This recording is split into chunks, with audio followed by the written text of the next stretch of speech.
सवाल ये है कि इस जंग को जीता किसने है। 12 दिन तक ये जंग हुई है। मुमताज जी खुलकर पक्ष ले रहे हैं कि ये जंग ईरान ने जीती। आपका पक्ष, कौन जीता है ये जंग? मैं जरा जल्दी जल्दी अपने मेहमानों से पूछना चाह रही हूँ, कौन जीता? मैं आपको बता रहा हूं, ये इसकी जीत हुई है वेस्टर्न कंट्रीज की। क्यों, कैसे हुई? वेस्टर्न कंट्रीज की जीत हुई है। नहीं, हमें बताइए। ईरान ये जीता नहीं है, वेस्टर्न कंट्रीज जीती है, वो ये कह रहे हैं। अच्छा एक सेकंड रुकिए ना भाई, 1 मिनट। मैं जरा एक बार बड़ी खबर बताऊं, सुनिए जरा। मैं उसके बाद एक वोट लूंगी कि कौन जीता है, किसको क्या लग रहा है। कतर के विदेश मंत्रालय ने ईरान के राजदूत को तलब किया है। अमेरिकी बेस पर ईरान के हमले को लेकर तलब किया गया। ईरानी हमले को बताया अपनी संप्रभुता का उल्लंघन। ईरान ने अल उदेद बेस पर हमला किया था और अब कतर कह रहा है ये हमारी संप्रभुता पर हमला है। अब वही वाला आरोप जो कि ईरान लगा रहा था इजराइल पर और उसके बाद अमेरिका पर कि हमारे देश पर हमला किया, हमारी संप्रभुता पर हमला है, वो वाला आरोप कतर लगा रहा है ईरान पर। मैं आपको बताऊं कि खमनेई ने ये जो खबर मैं इसलिए बता रही हूं क्योंकि कतर में ये हमले के बाद आज जो भी सीज फायर का ऐलान हुआ है उसके बाद फिर से हमले हुए हैं। हम इस पर कितना भरोसा करें? हर कोई अपनी अपनी जीत बना रहा है। खमनेई ने क्या कहा है जरा ये आपको बता देती हूं। वो ये कह रहे हैं ईरान इजराइल के बीच सीज फायर की घोषणा तो हो गई, लेकिन खमनेई ने आज सीधे कह दिया कि ईरानी जो देश है वो सरेंडर नहीं करने वाला है। ईरान कभी भी गिव अप नहीं करेगा और हमने ट्रिगर पर हाथ रखा हुआ है। अगर हमला हुआ तो हम वो ट्रिगर दबा देंगे।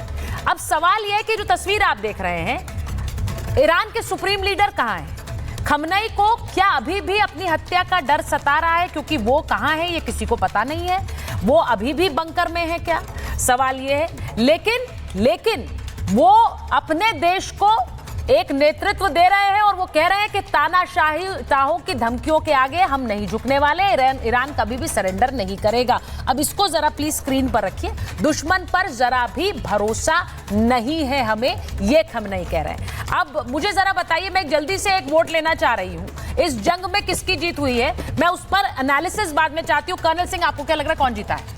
देखिए, सबसे बड़ी बात है ईरान जीत गया। ठीक है, मैं आपको गिनती गिना रहा हूं जो प्रूफ मांगा जा रहा है एज यूजुअल। इस पर जीता, उसकी पूरी मिलिट्री लीडरशिप मर गई, कांग्रेचुलेशंस, आप जीत गए। अच्छा। आपके टॉप साइंटिस्ट मर गए, आप उसमें भी जीत गए। आपने अपने 3 न्यूक्लियर बेस इंस्टॉलेशन डिस्ट्रॉय करवा लिए, आप उसमें भी जीत गए। आपने कतर में अटैक किया, उसको बताकर अटैक किया, इसमें भी आप जीत गए। आप यूनाइटेड नेशन में गए, वहां पर भी आप जीत गए। आपने यूरोपियन यूनियन के साथ ये डिमांड करी कि पीस होनी चाहिए, रुकना चाहिए, वहां पर भी आप जीत गए। आप अपने अंकारा में 40 मुस्लिम कंट्रीज के साथ मिलकर अपील कर रहे हैं, उसमें भी जीत गए। आप पुतिन के पास गए, वहां पर भी आपने यही गुहार लगाई कि हमारे साथ खड़े होइए और इस लड़ाई को रुकवाइए, और तभी पुतिन ने डोनाल्ड ट्रंप से बात करी है। इन सब जगहों पर जीते क्योंकि जान बची तो लाखों पाए। इस समय ईरान, आपको लग रहा है ईरान के लिए वही था, वो बोल रहे जान बची तो लाखों पाए। जीते हैं ना। लीजिए भाई, दोनों को लीजिए। पिछले 75 साल में पहली बार हुआ है कि इजराइल के अंदर वॉर दाखिल हुई। इजराइल में जितना वॉर हुआ इससे पहले कभी नहीं हुआ। क्या ये जीत नहीं? जो सुपर पावर, जो आयरन डोम का बात कर रहे थे, थॉट की बात कर रहे थे, एरो 3 एरो 2 सब कहां गया? सब ध्वस्त हुआ। क्या अटैक वहां नहीं हुआ? नंबर 1। नंबर 2 ये कि आप ये बताइए, ये अमेरिका जो है वो क्या खुल के साथ में नहीं है? पहली बार ऐसा हुआ कि अमेरिका को इजराइल को बचाने के लिए कूदना पड़ा। तो क्या ये ईरान की जीत नहीं है? नहीं, एक बात बताइए। ये बहुत शुरू से कहा गया, ये इजराइल ने खुद कहा कि अमेरिका जब इस युद्ध को में जुड़ना चाहेगा वो जुड़ेगा, हमें उनका नहीं पता है, लेकिन हम इस जंग को लड़ रहे हैं। जहाँ परमाणु संवर्धन था वहां पर सिर्फ बंकर बस्टर बम से दवाई हो सकती थी। नहीं लगा पाए। सुचारिता जी, यही जीत है उनकी। अच्छा, यही चीज, एक चीज। ठीक है, मैं वोट ले लेती हूँ ना, वोट लूंगी, वोट लेती हूँ। एम्बेसडर बोल रहा, ठीक है, 1 मिनट। ये पहली बार दुनिया में नंबर 1 पर इस वक्त ईरान है। क्या ये उसकी जीत नहीं? जिसको ये समझा जा रहा था कि ईरान तो कुछ भी नहीं है। मैं आपकी बात ईरान तो कुछ भी नहीं है। ये समय अब है ही नहीं। वो ये अब समय दुनिया में, एम्बेसडर बोरा, मुझे लगता है वो समय ही नहीं है जब हम ये मान सकें कि 2 देश आमने सामने की लड़ाई लड़ेंगे और एक कोई पूरी तरह उस जंग को जीत पाएगा।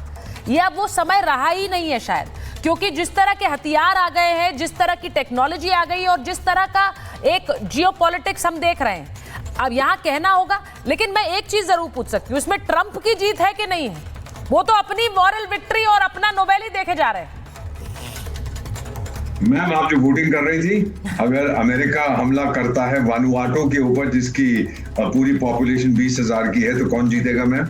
नो ब्रेनर, साफ स्पष्ट है कौन इसको जीता। कर्नल साहब ने कितनी अच्छी तरह समझाया, और जो आपके दूसरे मेहमान यहाँ पर हैं उनको बता देना चाहता हूँ सर, थोड़ा इतिहास अपना सही कर लीजिए।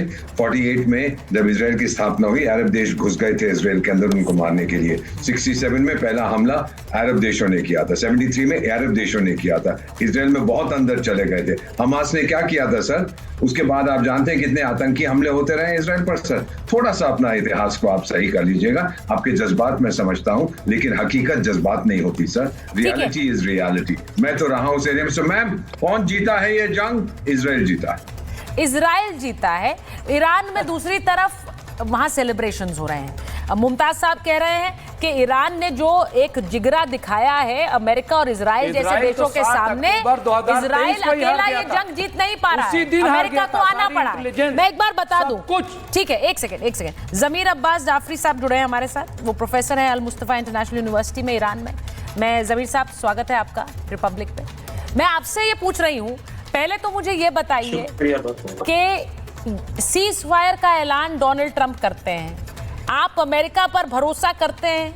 आपको लगता है ये सीज फायर अमल में आ गया, अब हमला नहीं होगा, ये जंग खत्म हो चुकी है? शुक्रिया बहुत बहुत। और सबसे पहले तो ये कि ये जो ऑफिशियल ईरान का स्टेटमेंट है वो हमें जानना चाहिए कि ईरान में जो शूरे अमनियती मिली, यहाँ की जो गार्डियन काउंसिल है, उनका स्टेटमेंट क्या है? क्या है? सबसे पहले तो ये कि सीज फायर की रिक्वेस्ट इजराइल की तरफ से आई थी, ईरान की तरफ से नहीं थी। यानी इजराइल घुटने पर आ गया था, इसलिए सीज फायर की रिक्वेस्ट करता है। Point number 1।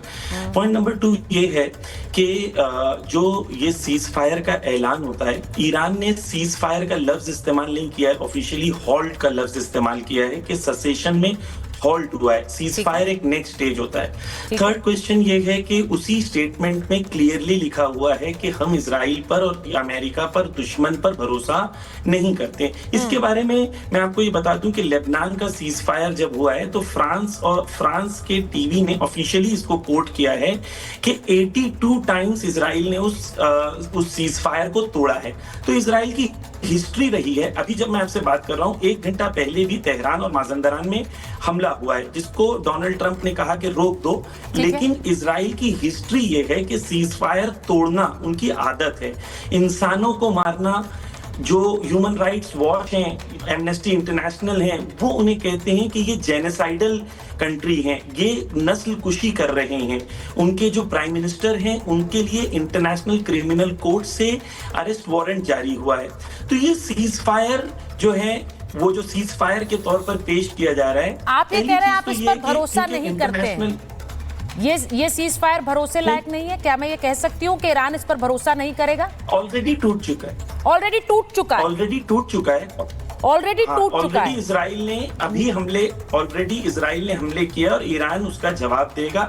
सुबह भी पहले उन्होंने हमला किया, सीज फायर के ऐलान के बाद या हॉल्ट के बाद उन्होंने हमला किया, फिर ईरान ने जवाब दिया, फिर उन्होंने हमला किया।